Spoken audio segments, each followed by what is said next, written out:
ద్వాదశ జ్యోతిర్లింగ క్షేత్రాల్లో ఒకటి ఓంకారేశ్వర ఆలయం.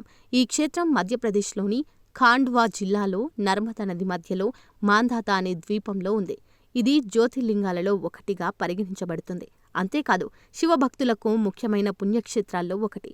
ఈ జ్యోతిర్లింగం నర్మదా నది ఒడ్డున ఓం ఆకారంలో ఉన్న ద్వీపంలో ఉంది. అందుకే ఈ ఆలయానికి ఓంకారేశ్వర ఆలయం అని పేరు వచ్చింది. ఈ ఆలయం ప్రాశస్త్యం గురించి స్కంద పురాణం, విష్ణు పురాణం, మహాభారతం వంటి హిందూ మతంలోని అనేక పురాతన గ్రంథాలలో ప్రస్తావించబడింది. ఇక్కడ శివుడు ఓంకారేశ్వర, మమలేశ్వర అనే 2 రూపాలలో పూజింపబడతాడు. ఓంకారేశ్వర జ్యోతిర్లింగానికి సంబంధించి అనేక నమ్మకాలు ఉన్నాయి. శివుడు రోజు రాత్రి సమయంలో ఓంకారేశ్వర్ జ్యోతిర్లింగంలో నివసిస్తాడనేది వీటిలో ప్రధానమైన నమ్మకం. ఈ ఆలయంలో శివుడు రాత్రి విశ్రాంతి తీసుకుంటాడని నమ్మకం. అందుకే ఈ ఆలయం లోపల శివునికి రాత్రి సమయంలో మంచం వేస్తారు. ఓంకారేశ్వర జ్యోతిర్లింగానికి సంబంధించిన మరో నమ్మకం ఏమిటంటే, ఈ ఆలయంలో శివుడు తల్లి పార్వతితో పచ్చీసి ఆట ఆడుతాడట.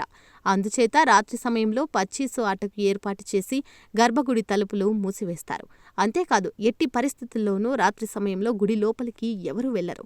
అత్యంత ఆశ్చర్యకరమైన విషయం ఏమిటంటే, ఉదయం పచ్చీసు దాని పాచికలు గర్భాలయంలో చెల్లాచెదురుగా పడి ఉంటాయి. రాత్రి ఎవరో పాచికలు ఆడినట్లు కనిపిస్తాయి. ఓంకారేశ్వర్ జ్యోతిర్లింగానికి సంబంధించి మరొక నమ్మకం ఏమిటంటే ఓంకారేశ్వర ఆలయంలో శివుడికి జలాభిషేకం చేయకుండా భక్తుల తీర్థయాత్రలన్నీ అసంపూర్తిగా పరిగణించబడతాయట.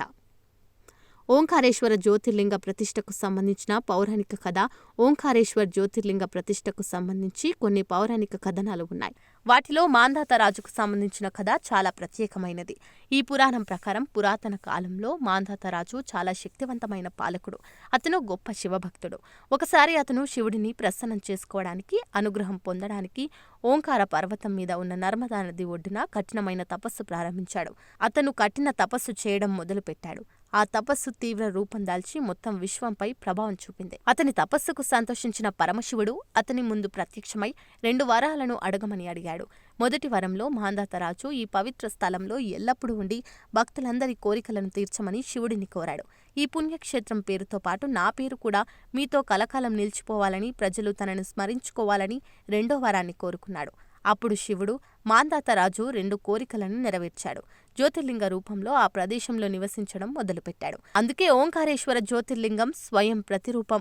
అంటే ఇక్కడ శివలింగం ఏ దేవుడు, మానవుడు నిర్మాణం కాదు, స్వతహాగా ఉద్భవించిందని విశ్వసిస్తారు. అప్పటి నుండి శివుడు ఓంకారేశ్వర్ జ్యోతిర్లింగ రూపంలో ఈ పవిత్ర స్థలంలో ఉన్నాడు. ఈ ప్రాంతాన్ని మాంధాత అని పిలుస్తారు. హిందూ మతపరమైన ప్రాముఖ్యత. ఓంకారేశ్వర ఆలయంలోని శివుడిని పూజించడం, నర్మదా నదిలో స్నానం చేయడం వల్ల మనిషి చేసిన సకల పాపాలు నశించి మోక్షప్రాప్తి కలుగుతుందని నమ్మకం. ఈ పవిత్ర స్థలంలో ధ్యానం, పూజలు చేయడం వల్ల మనసుకు ప్రశాంతత, ఆధ్యాత్మిక బలం లభిస్తుంది. ఈ ప్రదేశం ధ్యానం, సాధన కోసం చాలా అద్భుతమైనది. ఓంకారేశ్వర్లో ఉన్న జ్యోతిర్లింగం నుండి దైవిక శక్తి ప్రసరిస్తుంది. ఇక్కడ ఉన్న సానుకూల శక్తి వ్యక్తుల జీవితంలో ఆనందం, శాంతి, సిరి సంపదలను తెస్తుంది. కోరికలు నెరవేరుతాయి.